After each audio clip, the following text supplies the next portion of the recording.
across the sunlit fields of Anatolia, a quiet awakening began.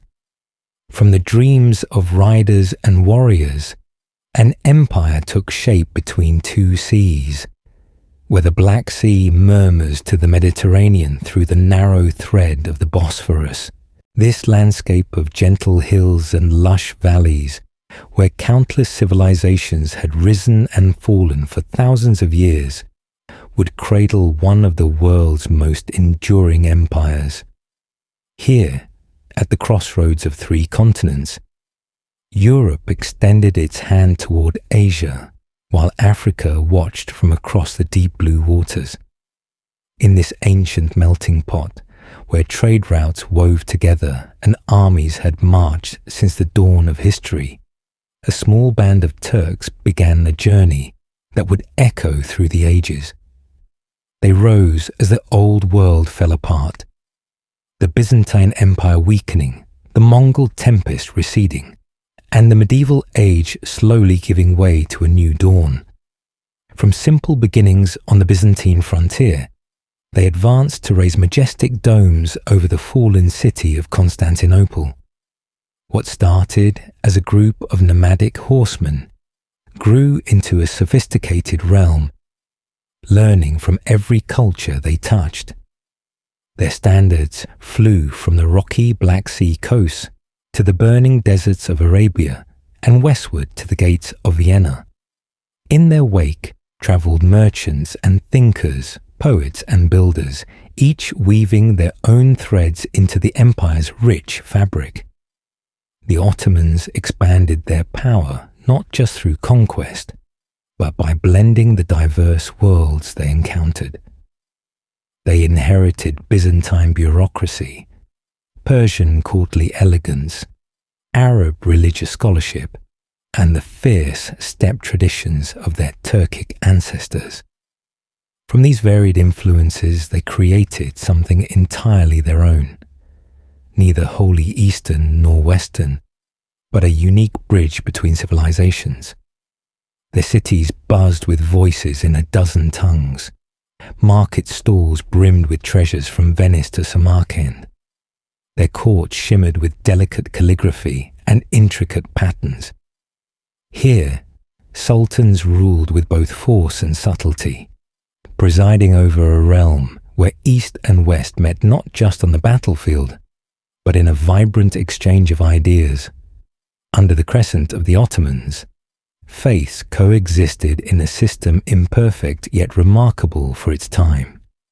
Christians, Jews, and Muslims lived side by side in arrangements that allowed communities to keep their traditions.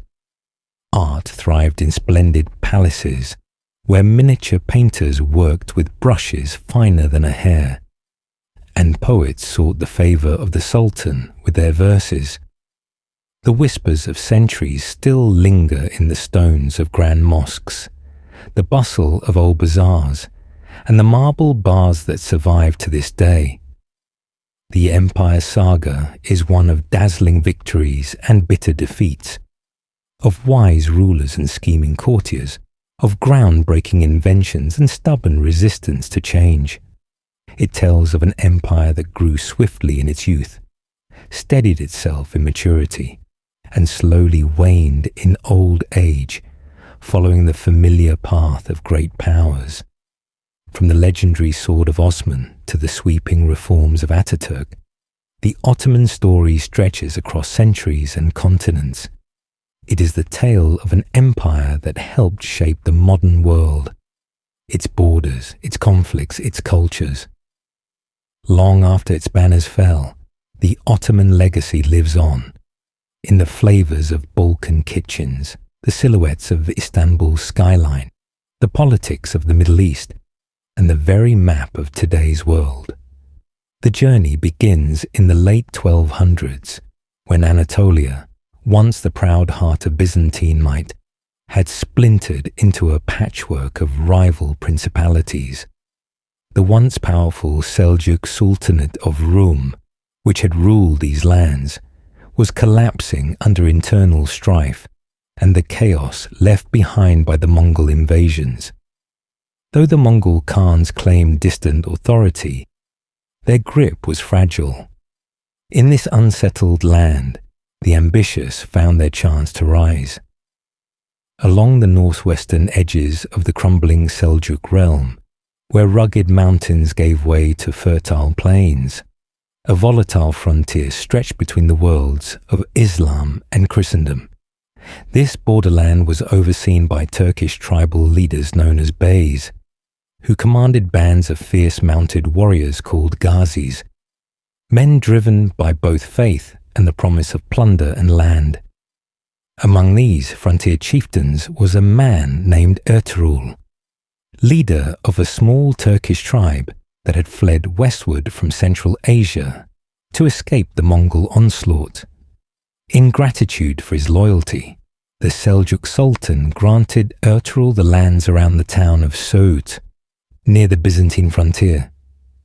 Here, Ertuğrul's people began a gradual transformation from wandering herders into settled farmers and seasoned raiders. When Ertuğrul passed away around 1281, leadership of this modest domain fell to his son, Osman Bey. Osman was not the wealthiest or most influential among the frontier lords. Yet he possessed a rare combination of charisma, shrewdness, and vision that would turn his small inheritance into the foundation of a mighty empire. Osman understood that enduring power required more than battlefield victories. He forged strategic marriages, welcomed skilled refugees fleeing Mongol-controlled lands, and integrated Byzantine defectors into his ranks. Unlike some of his rivals, who plundered indiscriminately, Osman adopted a more pragmatic approach. Christian villagers who peacefully submitted to his authority were granted protection and taxed fairly, while those who resisted faced swift conquest. This blend of military might and administrative pragmatism helped lay the groundwork for a stable state. Local Greek, Armenian, and Turkish peasants often preferred Osman's rule to that of oppressive Byzantine landlords or other Turkish beys, finding his taxes lighter and his governance more predictable.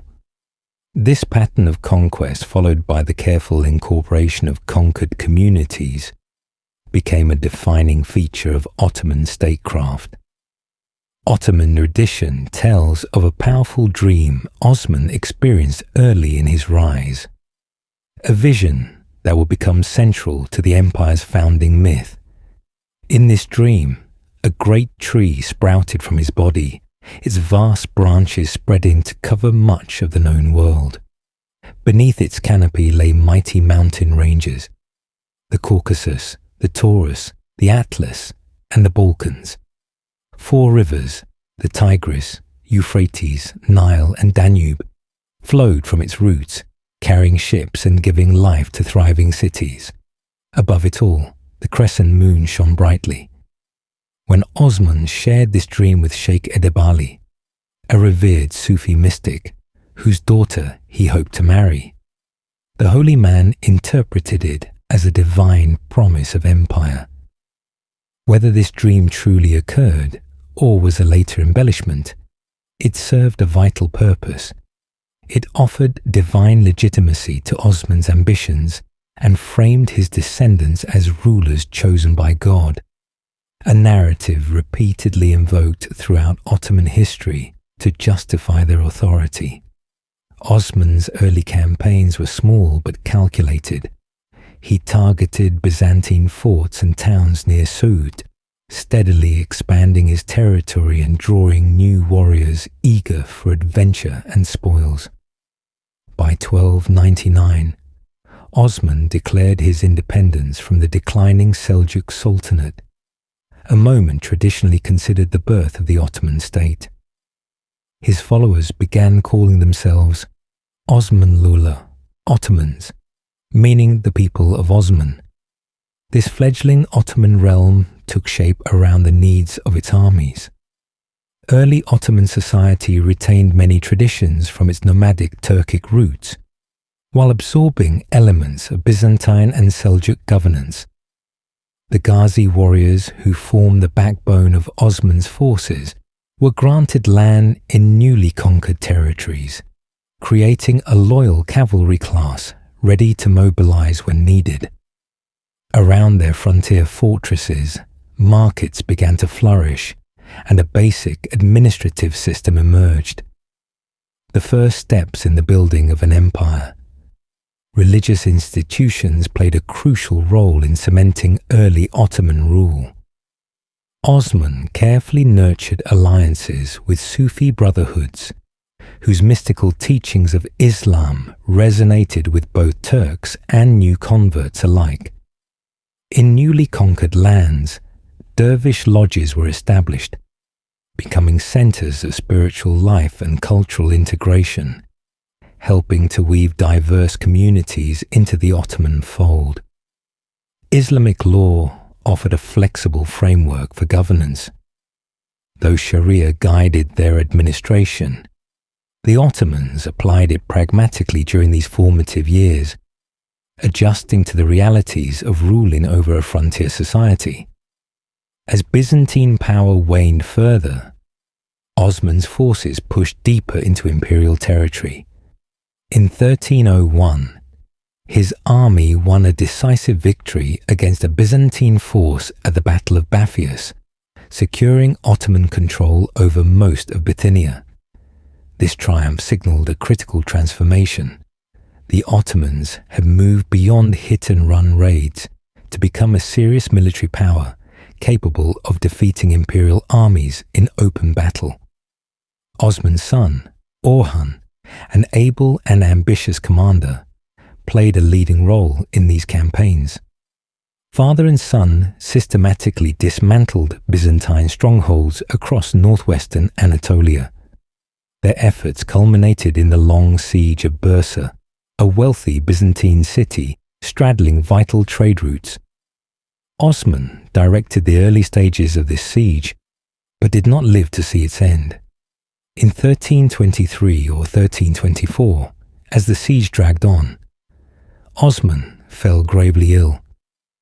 Sensing his life was nearing its close, he summoned Orhan and gave his final advice.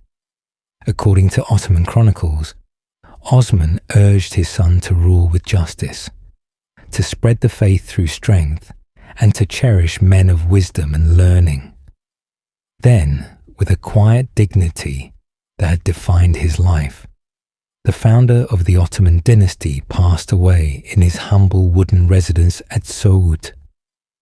Orhan soon completed the conquest of Bursa in 1326, making it the first true capital of the Ottoman state. Legend tells that Orhan rushed news of the city's capture to his father's tomb, fulfilling Osman's dying wish. The modest beylik Osman had carved out with courage, cunning, and faith, had grown into a principality of real consequence. Amid the green hills of Bursa, dotted with sacred tombs and rising mosques, the Ottomans had found a home worthy of their ambitions. From Osman's dreamlike beginnings, his descendants would forge a power that endured for 6 centuries.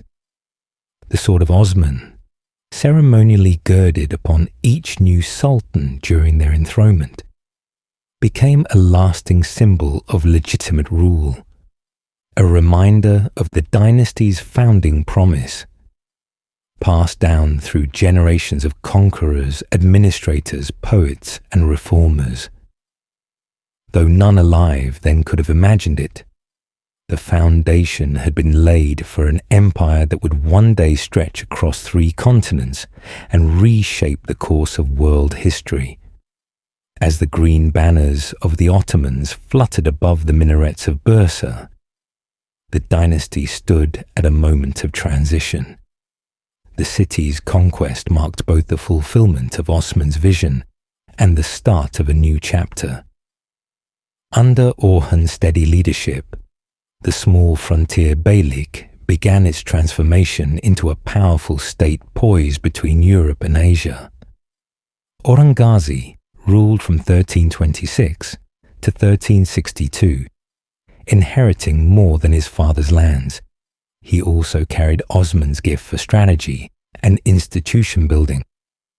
Establishing his court in Bursa, Orhan moved quickly to turn the loose confederation of frontier warriors into an organized and durable state. The capture of Bursa brought wealth and prestige, but also new challenges. The Ottomans now governed substantial non-Turkish, non-Muslim populations, demanding more sophisticated administration than simple raiding could provide. Orhan's first significant act of statecraft was commissioning the minting of the first Ottoman coins, a bold statement of sovereignty and legitimacy. He set up a rudimentary chancery, borrowing administrative practices from both the Persians and Byzantines. In Bursa, churches were converted into mosques, and grand new religious complexes were built, including the stunning Green Mosque that still stands today, an architectural testament to Ottoman imperial aspirations. The Ottoman military also evolved dramatically during Orhan's reign. While Ghazi cavalry remained vital, Orhan recognized the need for disciplined infantry to capture and hold cities. Around 1330, he created the Yaya Corps, a paid infantry unit of Turkish soldiers, the first regular army formation in Ottoman history. Even more significant was the foundation he laid for what would become the Janissary Corps. This elite force of slave soldiers was drawn from the empire's Christian populations.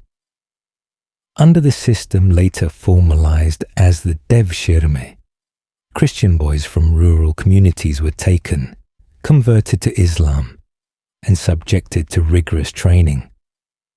These Janissaries became the Sultan's most loyal troops, bound solely to him, with no ties to rival factions or families. While this practice appears harsh to modern eyes, in its time it was often seen as a path to opportunity and advancement. Many families willingly surrendered their sons to the Devshirme system, seeing it as a rare path to power and status otherwise closed to Christian peasants. These boys, trained and molded into Janissaries, would become one of history's most feared and disciplined fighting forces, the backbone of Ottoman military might for centuries to come. While Orhan consolidated his holdings in Anatolia, he kept a watchful eye on the shifting fortunes across the narrow seas.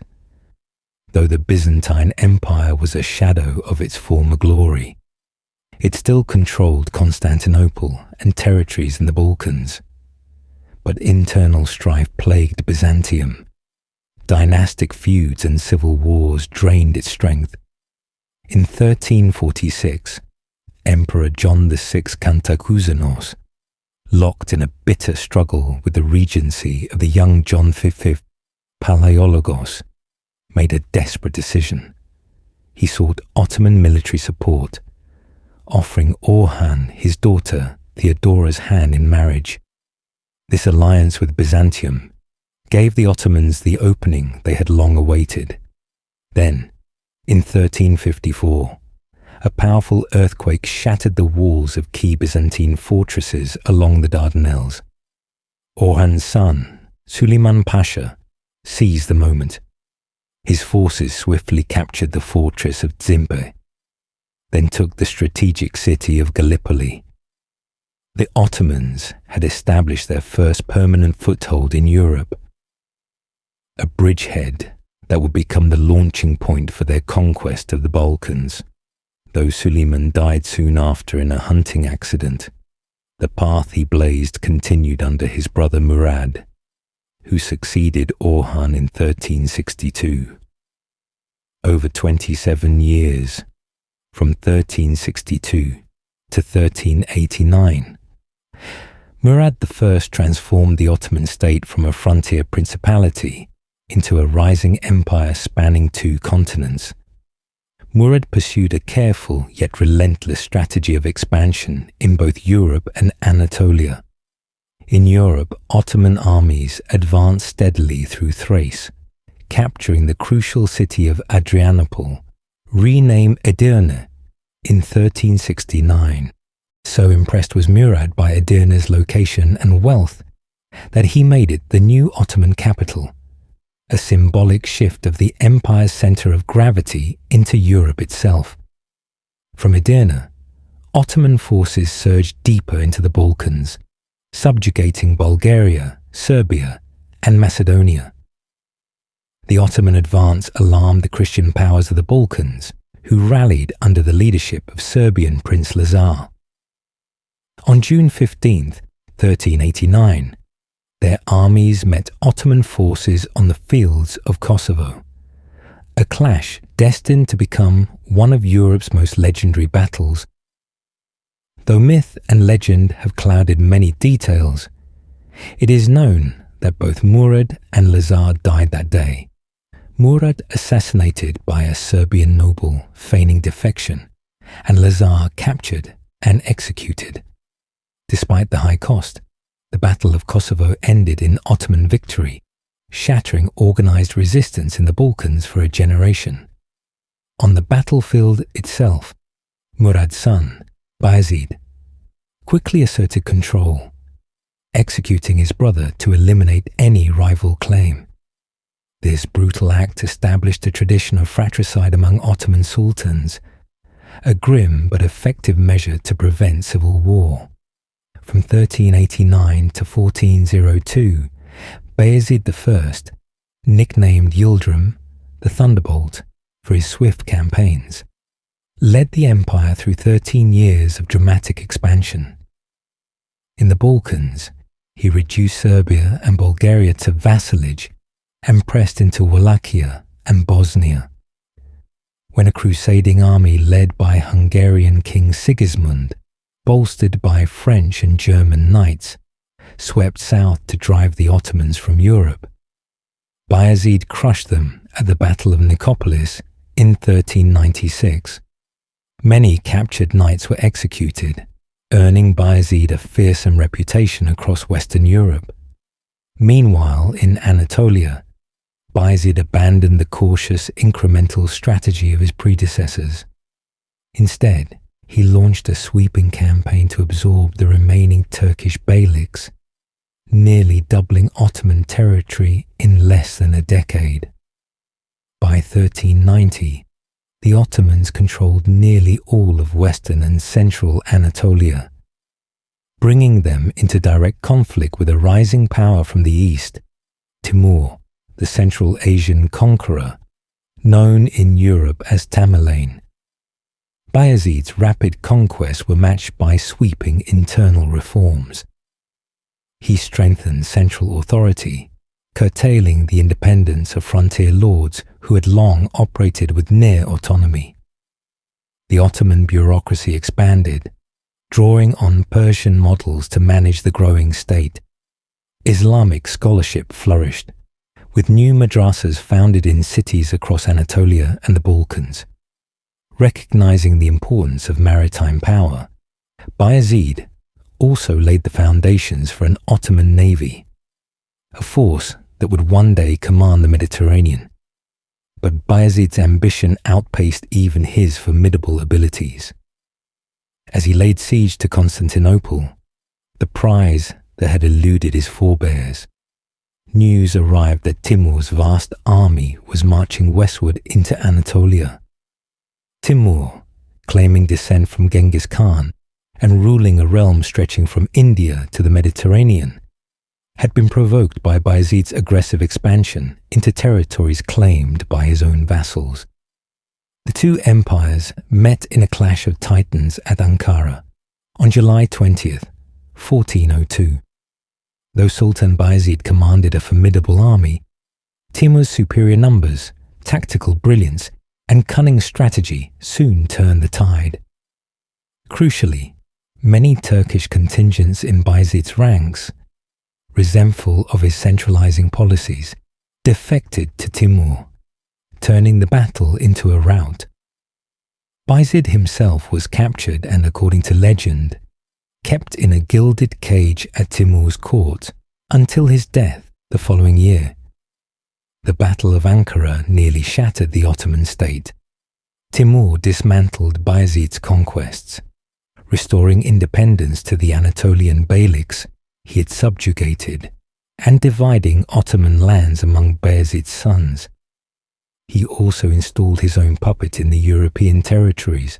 When Timur eventually withdrew, the Ottomans descended into a bitter civil war known as the Interregnum, or Fetre Devri, lasting from 1402 to 1413, as Bayezid's sons fought one another for control. This fratricidal struggle threatened to undo nearly a century of Ottoman state building. It was Bayezid's son, Mehmed I, who finally emerged victorious. Patient and politically astute, Mehmed reunited the Ottoman territories in Anatolia and the Balkans, stabilizing the fragile realm. Though he had to accept the independence of some Anatolian beyliks and nominal suzerainty of Timur's heirs in parts of Anatolia, by his death in 1421, Mehmed had restored the Ottoman state's foundations and prepared it for new growth. His son, Murad II, inherited a reunified but still vulnerable empire. Over his 3-decade reign from 1421 to 1451, Murad worked tirelessly to secure the empire's borders, reassert Ottoman authority over vassal states, and rebuild shattered institutions. In Europe, he faced formidable foes: the brilliant Hungarian commander John Hunyadi and the fierce Albanian leader Skanderbeg, both of whom resisted Ottoman advances. In Anatolia, he gradually reabsorbed independent beyliks, solidifying Ottoman control. Though not as celebrated as his more famous forebears or successors, Murad II's patient consolidation was crucial. By the end of his reign, he had restored Ottoman strength and created a stable platform for future expansion. Meanwhile, the Byzantine Empire had shrunk to little more than Constantinople itself, surrounded by Ottoman territory on all sides. Its survival owed more to Ottoman distractions than to its own strength. In 1444, a crusading army led by King Władysław III of Poland and Hungary advanced into the Balkans, threatening Ottoman holdings. Murad decisively defeated them at the Battle of Varna, ending serious European efforts to roll back Ottoman gains for decades. When Murad died in 1451, he was succeeded by his 19-year-old son, Mehmed II. The young sultan had already proven himself intelligent and ruthless during 2 brief periods when his father had temporarily abdicated. Now holding full authority, Mehmed turned his attention to the ultimate prize that had eluded generations of Ottoman rulers: Constantinople. For centuries, the city, which Turks called Kuzul Elma, the Red Apple, had stood as the symbolic heart of Eastern Christendom and the key to controlling both Europe and Asia. Unlike his predecessors, who had tried and failed to seize the city through hasty sieges, Mehmed prepared meticulously. His engineers cast massive cannons capable of battering the city's legendary walls. His navy assembled in the Bosporus to blockade the city from the sea. The stage was set for the conquest that would transform the Ottoman state into a world empire and change the course of history. The fall of Constantinople would mark the final end of the Byzantine Empire and usher in a golden age for the Ottomans.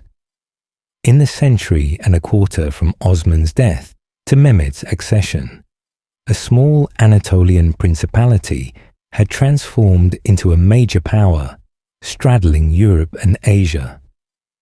Through brilliant military leadership, innovative administration, and remarkable resilience even in the face of near annihilation, the Ottomans created a state that blended Islamic, Turkish, Byzantine, and Persian traditions.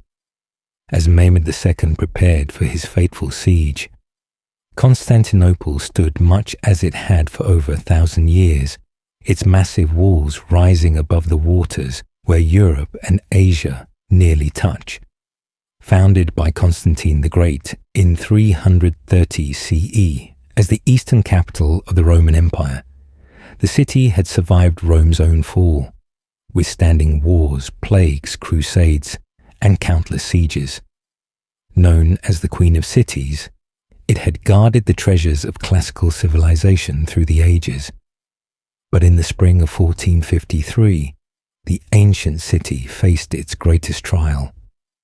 Emperor Constantine XI Palaiologos led a small garrison of barely 7,000 men, tasked with defending miles of formidable walls. The once vast Byzantine Empire had shrunk to little more than the city itself, along with a handful of scattered outposts. Outside those walls gathered Mehmed's army, far larger, better equipped, and more determined than any force Constantinople had faced before. At just 19, Mehmed II was already a seasoned ruler, hardened by early experiences of power during his father's brief retirements. Those who mistook his youth for inexperience soon discovered a sultan of fierce intelligence, unyielding determination, and sweeping ambitions that reached far beyond the achievements of his ancestors. Upon ascending the throne, Mehmed II made his ambitions unmistakably clear. "What my ancestors tried to achieve through many campaigns," he declared, "I will accomplish with a single blow." Constantinople became his obsession, the prize that would transform the Ottoman realm into a true empire. He meticulously studied the city's formidable defenses, pored over records of earlier failed sieges, and began careful preparations.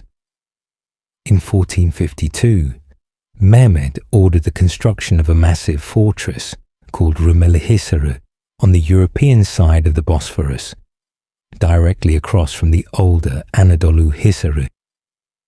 Together, these two fortresses formed what Mehmed ominously called the throat cutter, a gauntlet capable of controlling all shipping through the strait. When a Venetian ship attempted to defy the blockade, its crew was executed and its captain impaled, sending an unmistakable warning. Inside Constantinople, Emperor Constantine XI Palaiologos watched these developments with growing alarm. Desperate, he sent appeals for help across Western Europe, even agreeing to a controversial union of the Orthodox and Catholic churches, a move deeply resented by his people, who still remembered the sack of Constantinople during the Fourth Crusade in 1204. But his pleas were met with indifference. Rivalries, religious divides, and fear of Ottoman might kept European powers from acting. In the end, only a few hundred professional soldiers arrived, mainly from Genoa and Venice, along with the brilliant Genoese engineer Giovanni Giustiniani Longo, who took charge of reinforcing the city's ancient walls. Mehmed's preparations were unprecedented in scale and innovation.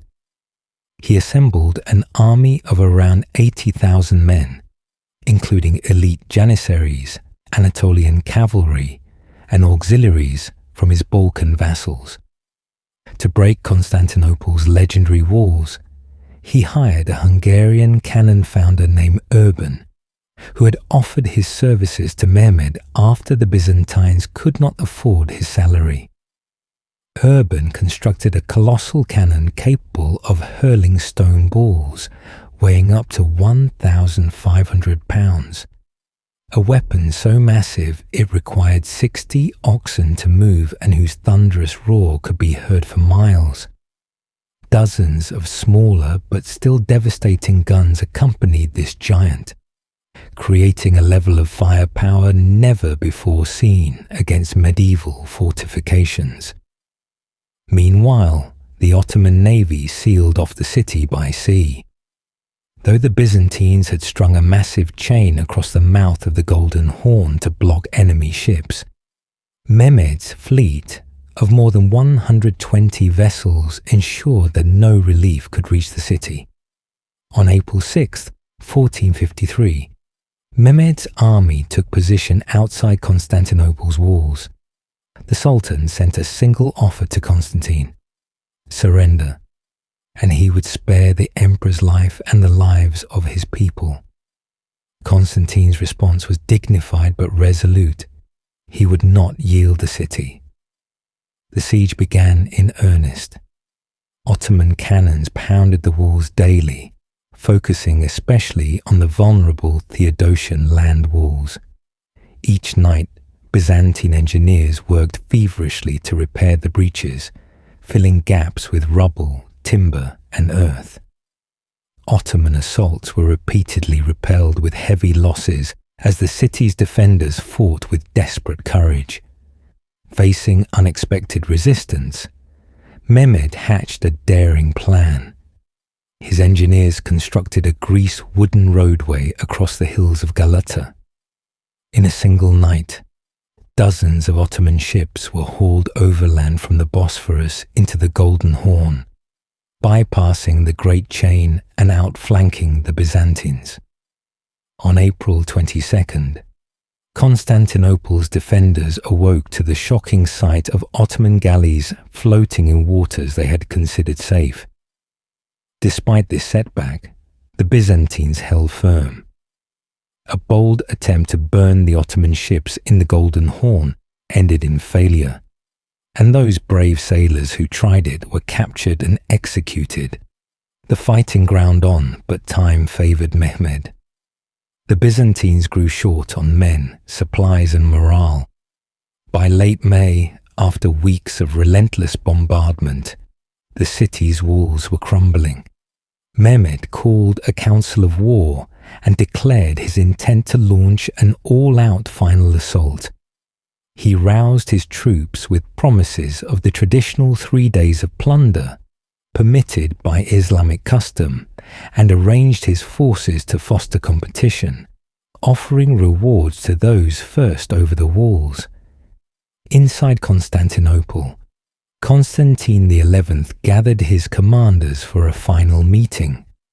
Knowing the end was near, the last Byzantine emperor spoke passionately of their duty to defend the legacy of their civilization. That night, he toured the ramparts, offering words of encouragement before joining clergy of both Orthodox and Catholic faiths in a final unified prayer service within Hagia Sophia. Before dawn on May 29, 1453, Mehmed's army began its climactic assault. Waves of irregular troops attacked first and were repelled, followed by a second wave of Anatolian soldiers that also failed. Then came the Janissaries, disciplined, fierce and determined. Near the gate of St. Romanus, where the walls were weakest, they focused their attack. In the chaos, Giovanni Giustiniani was gravely wounded and carried from the ramparts. The open postern gate used for his evacuation allowed Ottoman soldiers to slip inside. At nearly the same time, Janissaries breached the walls near the Blakane Palace, raising Ottoman flags. Panic swept through the defenders. Constantine XI, choosing death over capture, is said to have cast aside his imperial regalia and led a final charge. His body was never definitively identified, though Mehmed later arranged a respectful burial for a body believed to be his. By midday, the city had fallen. Mehmed entered Constantinople on horseback and rode straight to Hagia Sophia. When he saw a soldier defacing the marble floor, he ordered him to stop, proclaiming, "Be satisfied with your booty and captives. The buildings of the city belong to me." He ordered Hagia Sophia converted into a mosque, symbolizing Ottoman triumph over Byzantium. In keeping with custom, the city endured 3 days of looting.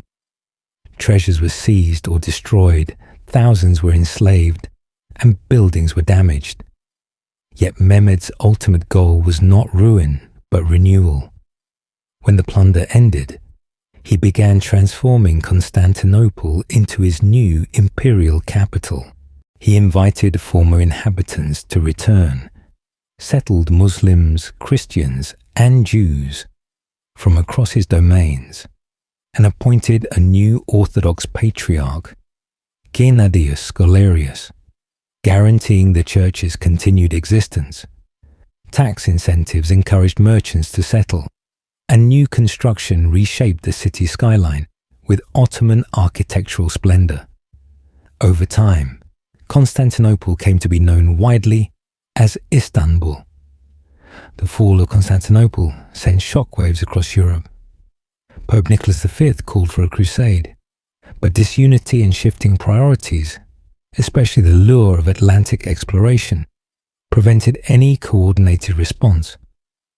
In the Islamic world, Mehmed's victory was hailed as the fulfillment of the Prophet Muhammad's prophecy that Constantinople would one day fall to Muslim arms. For the Ottomans, the conquest of Constantinople marked a turning point. The Ottoman state was no longer a frontier principality or regional power, but a world empire with a cosmopolitan capital bridging Europe and Asia. Mehmed adopted the ancient title Caesar, declaring himself the true heir of the Roman emperors. He would go on to justify his title, the Conqueror, many times over, expanding Ottoman dominion across the Balkans, Anatolia, and the Black Sea. But it was his capture of Constantinople that immortalized him. It ended a 1,000-year empire and began a new chapter in world history.